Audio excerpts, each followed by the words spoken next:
Hi, it's Dan, the real estate guy, coming to you from my home office once again. Today's video is about the deal that you don't do.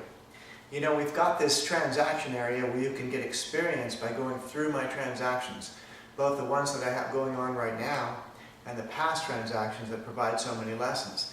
And really that's the gist of our whole program, is to help you get years and years of experience without having to wait years and years. You can kind of accelerate your learning by watching the deals that we do. So here we have one that came up yesterday that I didn't do. And it made me realize that I also promised to help you avoid the mistakes. So sometimes you're going to have a transaction like this one. It was very close. And a lot of folks will feel the frustration at the beginning of not finding the deals, or feeling like they should have already found one. I remember what that feels like. And sometimes you'll do what I call force a transaction. And when you force a transaction, you didn't quite make your parameters, but you forced it because you've been looking for so many months or whatever, weeks, for a transaction that you force it, and sometimes you regret that. So you may have heard investors say, sometimes the best transaction you do is the one that you don't do. Because you end up regretting it, losing money, or having problems because you looked at it with the filter on. You looked at it trying to get that next deal. Where what you really should do is be a little hard on each transaction, really make it stand up, make it fit your parameters very well, or you don't do it. This one came up yesterday. It's a halfplex, and I took a hard look at it. I like halfplexes because I know a lot of investors will pass on those, and they should pass on those. They're kind of risky. But if you have confidence and experience, and you've done lots of them like I have, then you're going to take a look at that halfplex knowing that there perhaps could be a little bit less competition looking at that halfplex. There's a wider group of people that can do your standard single-family, 3-bedroom, 2-bath house. And I do believe, like we talked about before, you need to start there because that's your highest probability of success. But I took a look at this one, and I was being a little tough on the fix-up, I thought, without seeing it. I ran my numbers, I looked hard at my comps, and this is interesting. Remember back in the comps area, the comparable sales, there really weren't any what we call like-type comps. And for you beginners, you should stop right there. If you can't find like-type comps, you're not confident in what you can get for that property, you really have no business buying it. All right? You just don't have any experience yet to do that. I looked hard at this and I said, okay, we don't have any halfplex comps, but what does a consumer have to pay dollar per square foot? Looking at ages of properties and square footages of properties. I knew the area. I have a transaction not too far from this one in escrow right now, so I have some feedback from that, right? I knew that I had an offer in the first 10 days on the market. It was smaller than this property, but it had a bigger lot, and it wasn't a halfplex. So I'm interpolating all these things from my experience. You're going to do that later as you build your game, but at the beginning you're going to stick to those bread and butter properties. When you can't find like-type comps, just leave it. Don't do that one, all right? But let's go through why I passed on this one. Before I went out and looked at it, I went ahead and I had those comps. I looked real hard. You might remember a transaction that I called Magnolia, very similar to this. And Magnolia was also a halfplex, was also an end unit. This was an end unit. That means something. It was similar in that I felt confident that I could get $90 to $95 a square foot for it, even though I couldn't prove it. In the Magnolia case, you might remember, I felt confident, and there were no comps. I offered it to 3 wholesale buyers. They all passed, and they should pass, unless they have the experience. There weren't any comps. I told them, don't buy it if you don't feel comfortable with it. Don't go by my number. That's my experience talking. But after they all 3 passed, I put it on the market and it sold within 10 days. And a realtor bought it. So the value was there, they just didn't have the experience. In this case, I thought, okay, I think I can establish a value, and I did. And I plugged it into my buy sheet. Remember the video on buy sheets? I just used a standard spreadsheet. And I plugged in what I estimated the repairs to be from a distance. In other words, I hadn't gone there yet. I knew what I could buy the property for. I was pretty confident. I didn't think they'd go any lower. I stayed right with that value that I felt confident that I could get if I wanted to buy it. So I went ahead and jumped on one of the motorcycles and rode out to this property, and brought a key to the property and was able to look inside.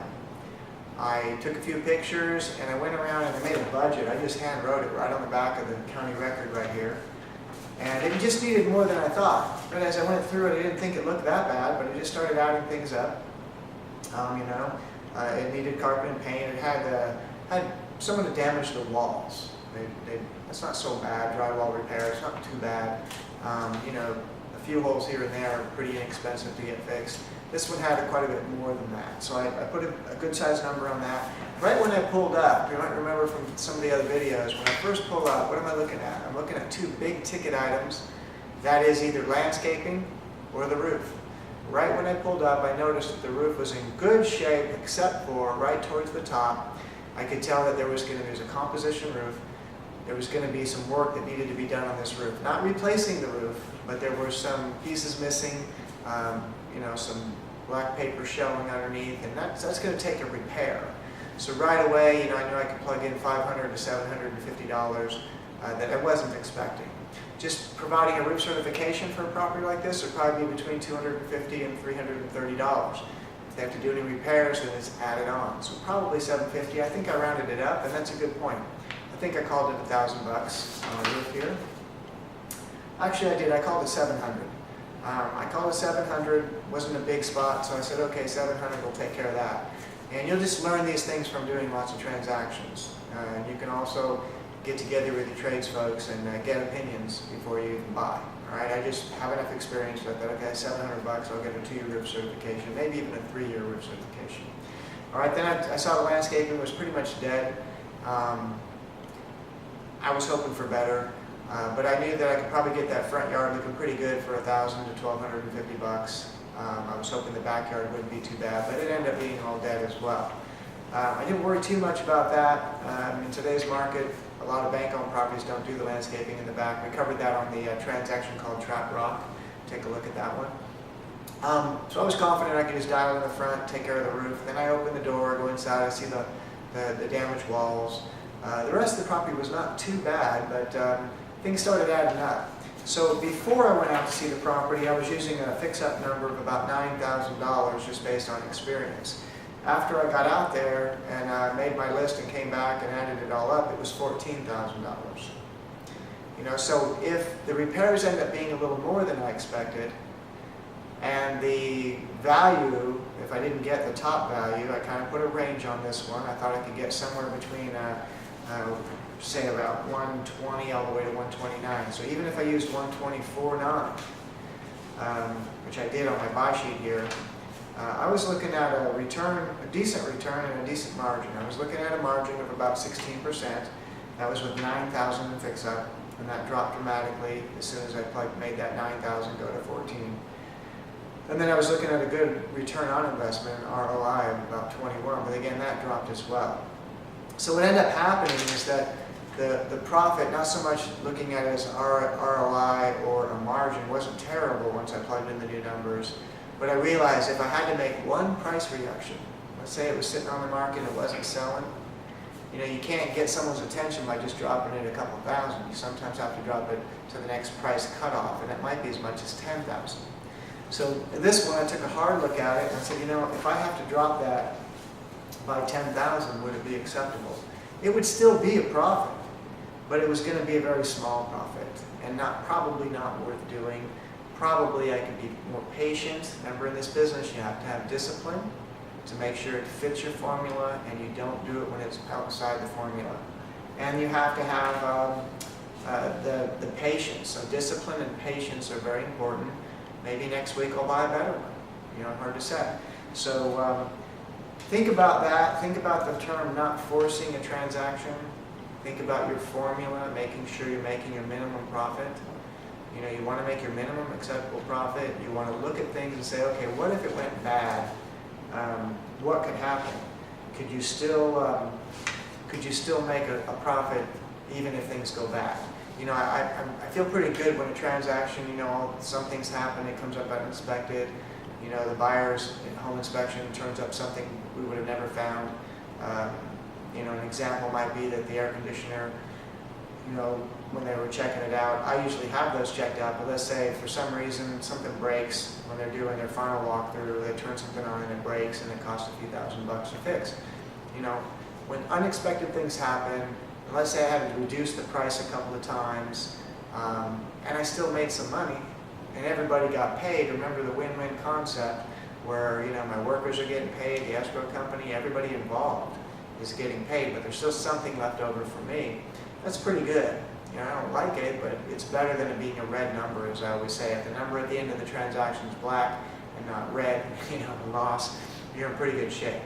All right, it's a challenging market. This business is challenging, but I think it's a nice time to buy and sell. And you really want to be tough. You want to be tough on the value. Often I'll end up getting a little more than I expected. It's because I'm being tough on the value. And when you compute your fix-up cost, remember the 2 golden rules in real estate. It always costs a little more than you thought, and it always takes just a little bit longer than you thought, meaning you're going to have a little bit more carrying cost. All right? So when you take a hard look at it, for example, when I have my work all added up, sometimes I'll just add 10% to that number, giving myself a little bit of room. That way, if I end up putting it on the market, I get multiple offers and it comes in a little bit better than I thought, that's a good surprise. When you have a surprise, you prefer it to be on the upside. If I estimated my work, and I was pretty tough on that work, I gave what I called a generous value on everything that needed to be done, and then the contractor's bid comes in a few thousand below that, or $1,000 below that, I'm feeling pretty good about that. You'll probably have some add-ons that they have to do that they didn't find on the first inspection, or something comes up. But if all those work out, then you're going to make your planned profit. You might even make just a touch more. And if you make a touch less, you're okay. But if you force a transaction, I've seen this so many times over the years by other people, they have what I call wishful thinking. They take a look at the comps and they're kind of giving it more value than they really should. Better to be tough on it. You don't own it. There's no cost. If you don't do it, you can't lose, right? But they're kind of wishful thinking. They're thinking, they see comps in a range and they're automatically going to the top of the range. I might not do that. Depending on the market, whether it's a good, strong buyer's market or a good, strong seller's market, I might go to the bottom of that range. I might go to the top when the market's hot. But I'm probably going to stay somewhere in the middle. If I get a little more, it's great. If I get a little bit less, I still make money. And so I thought it really important to show you an example of a pass. I call this a pass. It was really close, really close. If it was maybe, if I could have got, for sure, if I got $10,000 off that purchase price, I would have done it. If I could have got $5,000 off, would I do it? Well, I'd probably put it right on the line. So this one was at least $5,000 on the wrong side of the line. Maybe if there's $5,000 less in work, or $5,000 less in price, perhaps I would have gone for it. Other things that could have swayed me over to the go decision, I should call it, instead of no-go, would be that if I had good like-type comps. I didn't. I was going on my experience. I was going on what I thought consumers would have to pay for that area.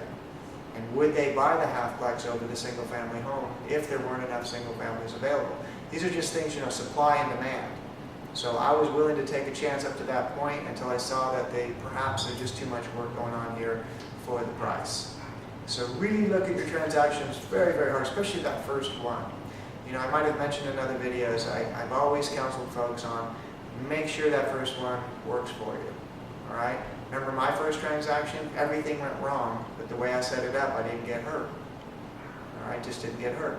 So you have to be very careful not to do what I call take yourself out of this business on the first transaction. So if you're new, proceed with caution. Right? Make sure it's okay to take a little bit of time to get a really good transaction so you can build on that success. Remember, you're building a track record. Some of you are going to be raising money with investors. They want to see a nice, solid transaction history. So all very important. Watch the transaction videos. If I put another pass up there, look at that one too. It's probably got some lessons that we didn't cover today. So when I pass on something, it's going to go in the transaction area of the membership side as well. Get as much experience as you can on the ones I do. Get some experience on the ones that I pass on as well. I'll see you on the next video.